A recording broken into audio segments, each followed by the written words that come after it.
शिव का परिवार बहुत बड़ा है। उस परिवार में 2 पुत्र, एक पत्नी, नंदी, सिंह, सर्प, मूषक और मोर आते हैं। कहीं कहीं पर तो उनकी 3 पुत्रियों का भी विवरण आता है जो शिव परिवार का प्रमुख अंग बताई गई हैं। पर क्या आप इस बात से परिचित हैं कि भगवान शिव की एक बहन भी थी जिसका नाम था आसावरी देवी। हालांकि आसावरी देवी का प्रमाण ज्यादा धर्म ग्रंथों में नहीं मिलता, पर कहीं कहीं पर उनके बारे में कथा सुनने को मिलती है। तो आइए जानते हैं कौन थी भगवान शिव की बहन और कैसे हुआ था उनका पदार्पण।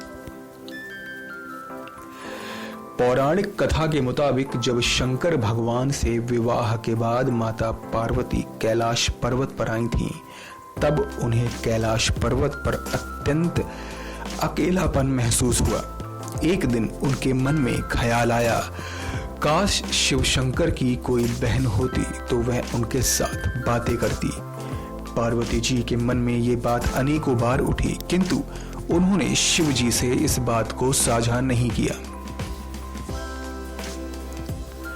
हालांकि माता पार्वती को परेशान देख एक बार भोलेनाथ ने पूछा भी था कि कैलाश में कोई समस्या है तो आप मुझे बता सकती हैं, लेकिन भगवान शिव से तो कुछ छुपा नहीं था। उन्होंने पार्वती के मन की बात को जान लिया। वहीं माता पार्वती भी समझ गई कि भगवान शिव ने उनके दिल की बात जान ली है। वह बोली, अगर आप मेरे मन की बात जान ही गए हैं तो आप मेरी इच्छा को पूर्ण क्यों नहीं करते। भगवान शिव शंकर मुस्कुराए और बोले, मैं तुम्हें ननद तो लाकर दे दूं, लेकिन क्या तुम उसके साथ निभा पाओगी। इसके बाद शंकर जी ने अपनी माया से एक देवी को उत्पन्न किया। हालांकि उनका रूप बड़ा विचित्र था। वह बहुत मोटी थीं और उनके पैरों में काफी दरारें भी थीं। शिव ने उनका नाम आसावरी देवी रखा। माता पार्वती अपनी ननद को देखकर काफी खुश हुई।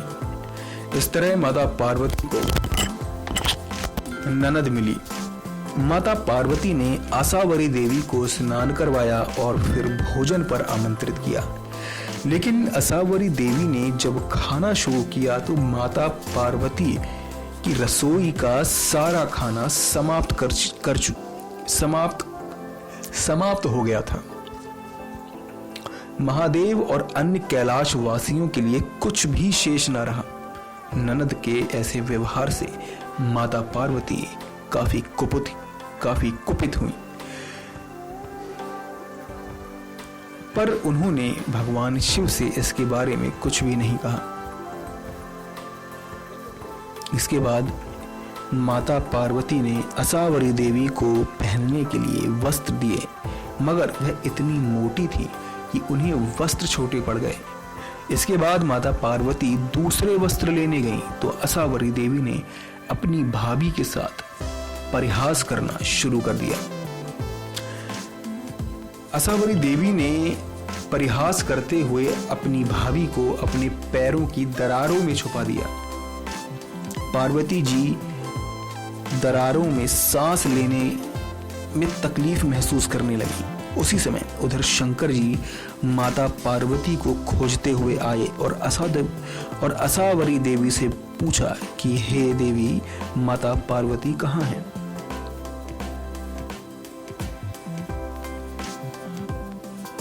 आसावरी देवी ने शरारत भरे लहजे में कहा, मुझे क्या मालूम।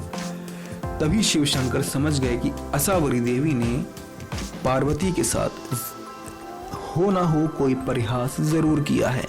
उन्होंने कहा, मैं जानता हूं कि तुम झूठ बोल रही हो। आसावरी देवी जोर जोर से हंसने लगी और जोर से अपना पैर जमीन पर पटक दिया। तभी पैर की दरारों में दबी माता पार्वती झटके से बाहर आ गई। आसावरी देवी के इस व्यवहार से मां पार्वती का मन बहुत व्यथित हुआ और गुस्से में उन्होंने शिवजी से बोला, अब मैं आपकी इस बहन को थोड़ी देर भी नहीं झेल सकती। मुझसे गलती हो गई जो मैंने आपसे ननद की इच्छा साझा की। भगवान भोलेनाथ समझ गए कि भाभी ननद में बहुत पटने वाली नहीं है। इसके बाद उन्होंने असावरी देवी को कैलाश पर्वत से विदा कर दिया। प्राचीन काल से आरंभ हुआ ननद भाभी के बीच नोकझोंक का सिलसिला आज तक चल रहा है। कहते हैं असावरी देवी भगवान शिव की बहन कहलाई। ऐसे ही विचित्र और रहस्यमयी कहानियों के लिए हमारे नेक्स्ट 9 स्पिरिचुअल को सब्सक्राइब करें। नेक्स्ट 9 स्पिरिचुअल से अभिषेक चौहान की रिपोर्ट।